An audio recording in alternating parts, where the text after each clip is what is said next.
সুকান্ত মজুমদার দুটো কথা বলছেন। সুকান্ত মজুমদারের কুৎসাটা হচ্ছে দ্বিমুখী কুৎসা।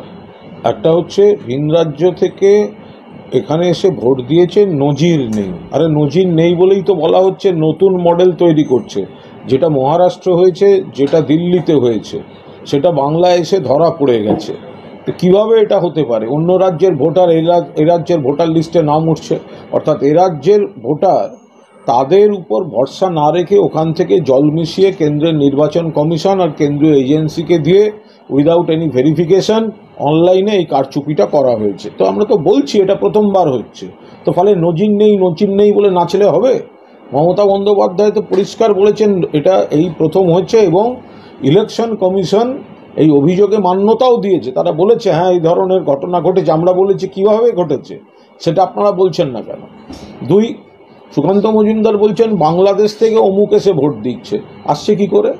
কেন্দ্রের সীমাটা কে পাহারা দিচ্ছে? কেন্দ্রের বিএসএফ পাহারা দিচ্ছে, অমিত শাহের বিএসএফ পাহারা দিচ্ছে, হোম মিনিস্ট্রি পাহারা দিচ্ছে। বাংলাদেশ থেকে কেউ ঢুকে পশ্চিমবঙ্গে ঢুকছে, এটা বিজেপির মুখ থেকে উচ্চারণ হওয়ার আগে বিজেপি যেন মনে রাখে সীমান্ত পাহারা দেওয়াটা রাজ্য পুলিশের কাজ নয়। সীমান্ত পাহারা দেওয়াটা সম্পূর্ণভাবে বিএসএফ এবং সেন্ট্রাল এজেন্সিগুলোর কাজ।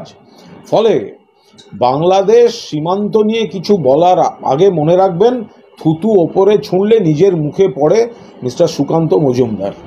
এই কথাটা সুকান্ত মজুমদার কোন ভরসায় বললেন? কেন্দ্রের নির্বাচন কমিশনও এত বড় মিথ্যা কথাটা বলেনি। বলা তো হচ্ছে এটা অনলাইন উইদাউট এনি ভেরিফিকেশন। যদি ভেরিফিকেশন বা এই ধরনের বিষয় আসে তাহলে অন্যান্য পদাধিকারী অমুক তমুক, কিন্তু এটা তো হচ্ছে গোটাটা উইদাউট এনি ফিজিক্যাল ভেরিফিকেশন। ওখানকার ভোটার লিস্ট এখানে ঢুকে যাচ্ছে। এটা কোনো কিভাবে করছে? তো অনলাইনে করছে, তো বারবার বলা হচ্ছে। তার জন্য তো এই সরকারি পদগুলোর নাম বলতে লাগে না। কোথায় কার ইনস্ট্রাকশনে কোন চেয়ার টেবিলে কোন কম্পিউটারে অন্য রাজ্যের ভোটার লিস্টটা ঢেলে দেওয়া হচ্ছে আমাদের এখানে, তো সেটারই তো তদন্ত চাওয়া হয়েছে তৃণমূলের তরফ থেকে। সেটাই তো ফাঁস করেছেন মমতা বন্দ্যোপাধ্যায়। শাক দিয়ে এভাবে মাছ ঢাকা যায় নাকি?